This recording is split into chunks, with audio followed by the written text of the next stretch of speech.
Dr. Anyaike, what an absolute pleasure to have you with us today. You are a phenomenally esteemed figure in the world of public health, both nationally in Nigeria, where you have been leading the charge to drive health equity for 2 decades, and 8 years in the role that you currently hold as the Director of Public Health for the Federal Ministry of Health. The work that you've done is quite phenomenal, and personally, I have been extremely inspired over the time that we have known one another to learn about your resolute focus on supporting the most vulnerable communities in Nigeria. So I would love to begin by just asking you to tell us a bit more about your role over the last 8 years, your position now, and then we can move into some questions about the role of technology in driving change. Okay, so thank you for inviting me to this very important discourse. I have been in the public health space for more than 28 years. And within the 28 years, I've been a director in the service of the Federal Ministry of Health, Nigeria. And in that role, I've been opportuned to lead the HIV response, especially on the prevention aspect, prevention of mother-to-child transmission of HIV, syphilis, and viral hepatitis. I actually started the viral hepatitis program in Nigeria, and then I now moved to leading the national response for the control of neglected tropical diseases. And then from there, in 2021, I was moved to lead the national response for tuberculosis, leprosy, and woolly ulcer. And then I now moved to heading the Department of Public Health. And the Department of Public Health oversees all these diseases of public health importance, including the non-communicable diseases, mental health, eye health, climate change, and even the podcast services. So my job is starting with a lot of responsibilities just to protect, the health of Nigerians. Indeed. Yeah. And what a comprehensive remit. I can't imagine working across all of those different areas, how complex that must be. And particularly when you're thinking about such varied communities within the center of cities, right out to nomadic communities living within rural settings. So can you explain to me a little bit about the importance of providing integrated care, integrated screening? What does this terminology really mean when you're talking about vulnerable communities, providing them with care in one place where they need it at one time, especially when you're looking at multiple disease areas like you've just described? Yes. Of note is that Nigerian health system is built on the principle of primary health care, in the sense that a primary health care should be able to handle at least 14 diseases, including mental health. So all the diseases mentioned now, TB, HIV, viral hepatitis, malaria, leprosy, woolly ulcer, non-communicable diseases, and then, of course, the mental health and climate change. They all have to be taken as a swoop. And a very active primary health care should be able to handle all. Now, as the Director of Public Health, where I see all of them, and even with the global push for universal health coverage and leaving no one behind, and also with the dwindling economy, global meltdown, we now have to think inwards and how you could get to the last mile, getting those people at the rural areas.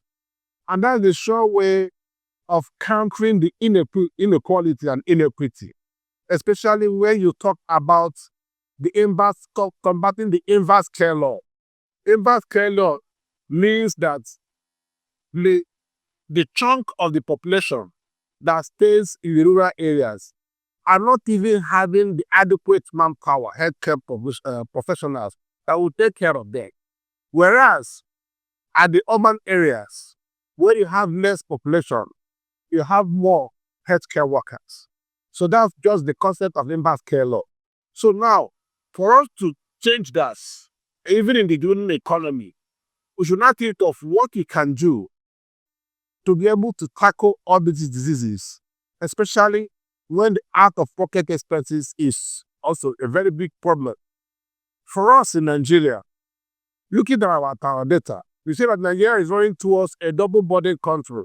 A double-burden country in the sense that the communicable diseases, mental health, cardiovascular diseases, high blood pressure, hypertension, and diabetes are also trying to overtake the communicable diseases. Then you get tuberculosis, HIV, malaria, viral hepatitis.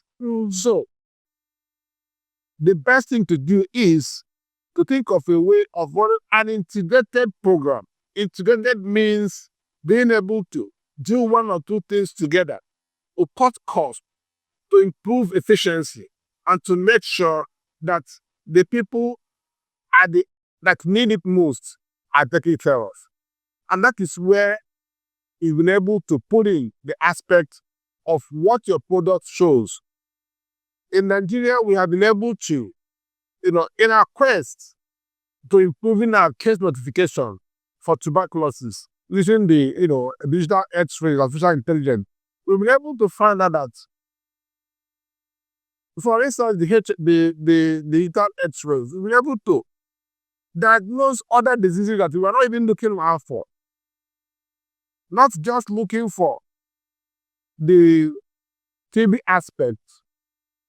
The artificial intelligence is able to pick through the aspect of cardiomegaly, the heart improvement, and even the bone aspect, or even coming with pneumonia, or even coming with signs to think that there may be, a carcinogenous something happening to the patient. So in all, we see that as one is tandem with global push of integrated program, not just integrated, leveraging on available resources and also making sure we cut costs. Most of the times, the people at the last mile find it difficult to get to the healthcare facilities. Why do they do that? It's because the out-of-pocket expenses is vital.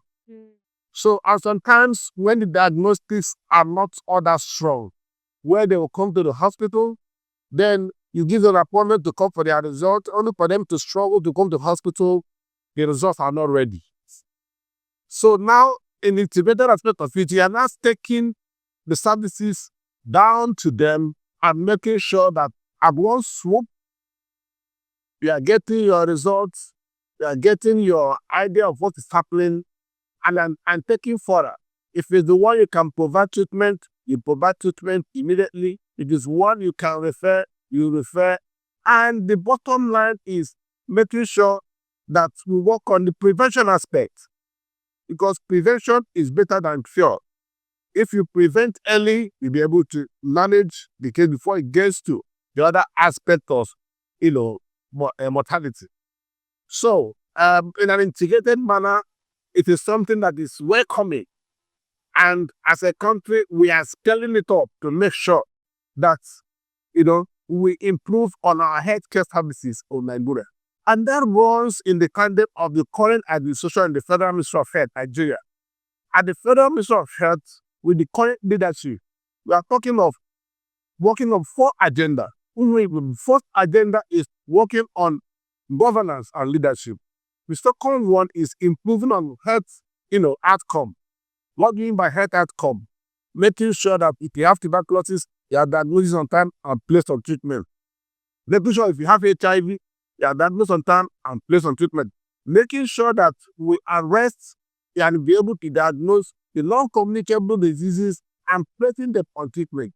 In all, we are talking of improving on population health outcome. I do not want to go into the third agenda that has to do with, unlocking the health sector value chain. And then, of course, the final one is strengthening the health system to improve on health security of Nigerians. So we see that as a very good strategy towards improving, the health outcome of Nigeria. Thank you. Incredibly inspiring stuff. And thank you so much. To me, it sounds like the agenda of the federal ministry is really about preventing what we can prevent. We know exactly how to prevent TB. We know exactly how to prevent and treat HIV, and the same with so many non-communicable diseases. But now the commitment is about making sure that we are finding each and every patient that requires that care and ensuring that they are screened to prevent the preventable. And those who are living with HIV or TB or the non-communicable diseases are then referred through to treatment through the system. But as you say, especially at the last mile, it's absolutely critical that we're meeting patients where they are. So often we know that TB is one of the leading causes of death for people living with HIV, which is something we've spoken about in the past. So it's not helpful if a patient has to travel to receive an X-ray at a faraway clinic when they've been screened for HIV in their community. The two need to sit hand in hand. So thank you so much for those incredible insights. I would just love to ask you a little bit more about strengthening. You spoke about health system strengthening very briefly there. And looking at the infrastructure that already exists in Nigeria, how do you think that we can improve screening capacity using AI within existing health facilities? So we've spoken about delivering ultra-portable X-ray screening in the far-flung communities who need them the most. But within healthcare facilities where there are X-rays, we're now looking at improving the capacity of those X-rays for immediate screening within 30 seconds. Can you tell me a little bit about how you think that will impact the landscape, particularly for TB, but for the multi-disease screening you spoke about in Nigeria? Yes. At the first time they wanted to pilot the chest X-rays that artificial intelligence, we realized that the capacity wasn't much.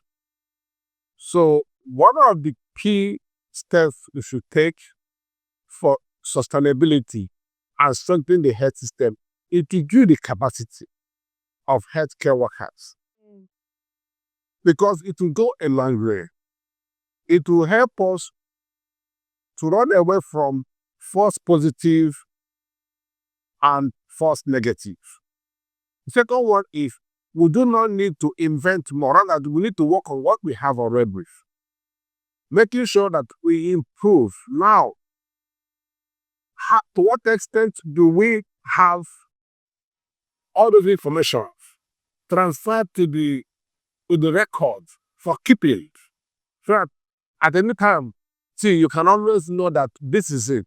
So that when you see the patient next, you're able to compare what you have now and what you saw. You hear that data is very important. So if you're not able to keep the data, then we won't be able to know that this is where we are and evaluate where we are at any given count. So for us to own and also build the capacity of healthcare, we need to be able to improve the capacity. We need to also modify what we have and additional, especially in the rural areas where you may have challenge with power. You should be able to run something that you can do offline, so that whenever you get the library, you can also upload. It's like whatever you can put, the kind of data there, you are not started. So for us as a country, we want to work with it and not to scale it up and to find a way of also fine-tuning. Of course, you mean lack is dynamic. So at the time, this is what we are saying. I also want to improve on that for us to also give other aspects of health, which is very important for us as a nation. Absolutely. And that data will be so critical, that longitudinal data will be so critical for future preparedness as well, for pandemic preparedness, tracking for disease outbreaks. So with my final question, as we look towards the future, if you might indulge me, I would love to just ask you, as you near the end of your tenure in your esteemed position at the moment and looking back on everything that you've achieved for Nigeria and your country in the role that you've held, are there maybe a story that you can recall of a patient that's felt the most impact or who's really inspired you that we can then carry forward, or any lessons learned for your successor or for any other countries who can follow your phenomenal example? Yes, looking back in my profession, I will think that one is to have the passion. I believe if you have the passion for you to be a healthcare provider, you should have the passion to go beyond the ordinary letters. If you can go beyond ordinary letters, you'll be able to get that satisfaction that you have been able to do this. When you get to the rural areas, you will see that a lot of people need help, not the money, but the passion, so that they can also tell you. I'll give you a scenario. Most people will see at the rural areas, it is not just the illness, but the mental aspects of what they are passing through. And it's only when they see the passion in you that they will tell you that this is what is actually wrong with them. Most of them will come and tell you that they cannot sleep. It's only when you ask for that, they will tell you why they have not been able to sleep.